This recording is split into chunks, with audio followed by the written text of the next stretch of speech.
అంటే ఆహ్, మనకి హోంమంత్రి పదే పదే ప్రకటిస్తున్నాడు. 2026 మార్చి 31 కంతా మావోయిస్ట్ అనే పదం వినబడదు.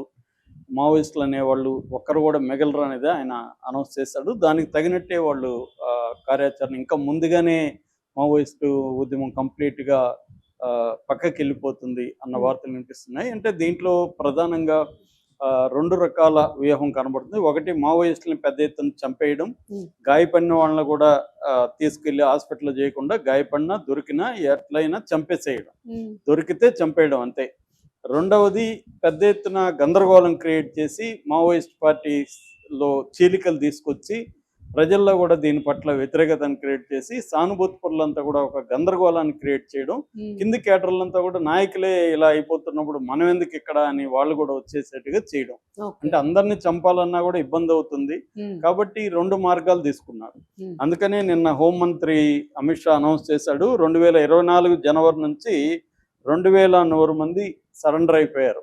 2100 మంది సరెండర్ అయ్యారు ఇప్పటికి. అంటే ఇప్పుడు అవుతున్న వాళ్ళు కాకుండా. హ్మ్. ఇప్పుడు అవుతున్న వాళ్ళని కూడా తీసుకుంటే 2500 వేసుకోవచ్చు. ఓకే. సో 2500 మంది ఇది ఆల్మోస్ట్ ఒక 20 నెలల్లో 2100 మంది 2500 మంది సరెండర్ అయిపోయారు. హ్మ్. అరెస్ట్ అయిన వాళ్ళు 1785 మంది అరెస్ట్ అయిపోయారు. ఓకే. వీళ్ళంతా జైళ్ళల్లో ఉన్నారు. చనిపోయింది 477 మంది చనిపోయారు. 20 నెలల్లో 477 మంది ఇప్పటి వరకు మావోయిస్టులు చనిపోయారు. ఇందులో సెంట్రల్ కమిటీ లీడర్లు, స్టేట్ కమిటీ లీడర్లు, డివిజన్ కమిటీ అంటే పై స్థాయి పై లీడర్షిప్ స్థాయిలో. ఎక్కువ ఉంది. హ్మ్. సో ఈ నేపథ్యంలో వాళ్ళకి ఒక పెద్ద దెబ్బ ఏందంటే మల్లోజుల వేణుగోపాలరావు తన 70 మందిని తీసుకెళ్ళి ఆయన సరెండర్ అయ్యాడు. అందులో 54 మంచి తుపాకులు అంటే AK-47, SLR self loading rifles, INSAS rifles అంటారు. ఇన్సాస్ రైఫిల్స్ ఇవన్నీ కూడా వెరీ ఇంపార్టెంట్. నేను నిన్న కూడా చెప్పాను మావోయిస్టులకి వెపన్స్ అనేవి చాలా చాలా ఇంపార్టెంట్. వాళ్ళ మొత్తం బడ్జెట్లో నెంబర్ 1 హెడ్ ఏదంటే బడ్జెట్లో ఖర్చు పెట్టేది ఏదంటే నెంబర్ 1 వెపన్స్, నెంబర్ 2 హెల్త్. ఈ రెండింటి మీద వాళ్ళ బడ్జెట్ ఉంటుంది ఇంటర్నల్గా. సో అంత ఖర్చు పెడతారు వెపన్స్కి. ఒక్కోసారి వెపన్స్ కోసమే ప్రాణాలకు తెగించి పోలీసుల మీద దాడులకు కూడా వెళ్తారు వెపన్స్ తీసుకురావడానికి. స్టేషన్స్‌లో పెట్టినప్పుడు అది ఎందుకంటే అది స్టేషన్‌నే లేపేసిన అవును ఘటనలు ఆర్మ్డ్ స్ట్రగుల్ కాబట్టి వెపన్స్ లేకుండా పోరాడలేరు. హ్మ్. సో అందుకని అలాంటిది అంత ఇంపార్టెంట్ వెపన్స్ తీసుకెళ్ళి 54 వెపన్స్ ఆయన నిన్న సబ్మిట్ చేశాడు. హ్మ్.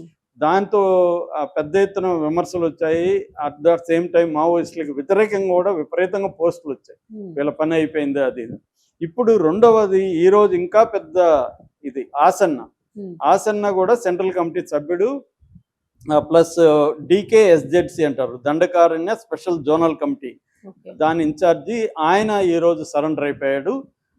ఎక్కడ ఇదొచ్చి మన ఛత్తీస్గఢ్లో విజయ్ శర్మ, విష్ణుదేవ్ సాయి ముఖ్యమంత్రి, డిప్యూటీ ముఖ్యమంత్రి.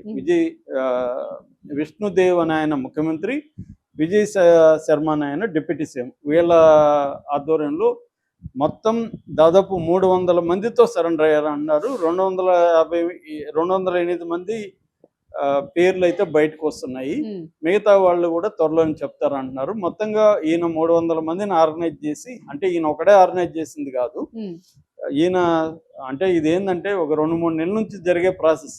2-3 మంత్స్లో వీళ్ళు అప్రోచ్ అయి ఉంటారు. అప్రోచ్ అయినాక మీరు ఒకరే వద్దు, ఒక పెద్ద ఈవెంట్ లాగా చేద్దాము, అప్పుడు పెద్ద ఎత్తున ప్రభావం ఉంటుంది. అది ఒకరొకరు ఇండిపెండెంట్ సరెండర్ అయితే పెద్ద ఉండదు అనేది సెంట్రల్ గవర్నమెంట్ ప్లాన్ చేసుకుని ఏం చేసిందంటే ఒక ఈవెంట్ లాగా చేసి దీన్ని ఒక భయభ్రాంతం చేయాలి.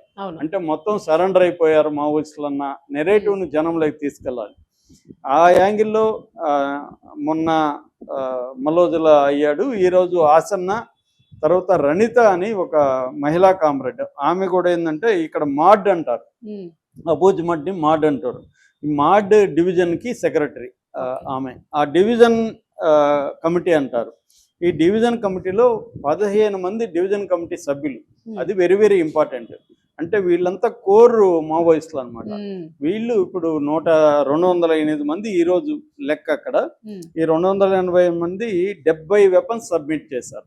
70 కూడా AK-47, SLR, ఇన్సాస్ రైఫిల్స్ ఇవన్నీ. అంటే ఈరోజు ఒక 70, మొన్న ఒక 54. సో ఎంత 124 124 వెపన్స్ ని సబ్మిట్ చేయడం అంటే మామూలు విషయం కాదు. వీళ్ళు ఎన్నో ఏళ్ళు కష్టపడి ఆ వెపన్స్ సంపాదించుకున్నారు. అది ఒక దెబ్బకి తీసుకెళ్లి ఇచ్చేసేసారు. అన్నిటికంటే ఏంటంటే ఈ స్థాయి వీళ్ళందరూ కూడా మినిమం ఈ 208 మందిలో 100 మంది మహిళలు, అంటే దాదాపు సగం మంది మహిళలు ఉన్నారు. ఎందుకంటే దండకారణ్యంలో మహిళా పాపులేషన్ మావోయిస్టులో దాదాపు 50-60% కూడా ఉన్నారు కొన్ని ఏరియాల్లో. ఎందుకంటే అక్కడ ట్రైబల్స్ లో కూడా మహిళల మీద కొంత జరుగుతూ ఉంటాయి, వాళ్ళ మీద కొంత ఆధిపత్యం ఉండడం, వాళ్ళకి ఫ్రీడమ్ లేకపోవడం, వాళ్ళు కోరుకున్న అబ్బాయిలతో పెళ్లి కాలేకపోవడం, ఇలాంటి అనేక రీతి రివాజుల పేరుతో వాళ్ళ మీద ఇబ్బందులు ఉంటాయి. దానివల్ల మహిళలు పెద్ద ఎత్తున మావోయిస్టులకి వెళ్ళిన సందర్భం మనకు కనబడుతుంది. ఐరనీ ఏంటంటే అలాంటి ఒక మావోయిస్ట్ అలాంటి ట్రైబల్ మహిళ మావోయిస్టులో చేరిన క్రమాన్ని మీద ఈ మల్లోజులు నవల రాశారు. రాఘో ఆ నవల పేరు. రాఘో అంటే రామచిలుక అని అర్థం. ఒక రాఘో అనే ఒక అమ్మాయి ఎలాగా అక్కడున్న ట్రైబల్ దీంట్లో ఉండే ఒక అప్రెషన్ ని ఎదుర్కొని అమ్మాయి దళంలోకి వెళ్ళి అలా లీడర్ గా ఎదుగుతుంది అనేది ఆయన రాశాడు. ఆమెమో రియల్ రాఘో ఏమో ఉద్యమంలోకి వెళ్ళి ఎన్కౌంటర్ లో చనిపోయింది. ఆమె మీద రాసిన మల్లోజులేమో సరెండర్ అయ్యాడు. ఇదొక ఐరనీ అన్నమాట.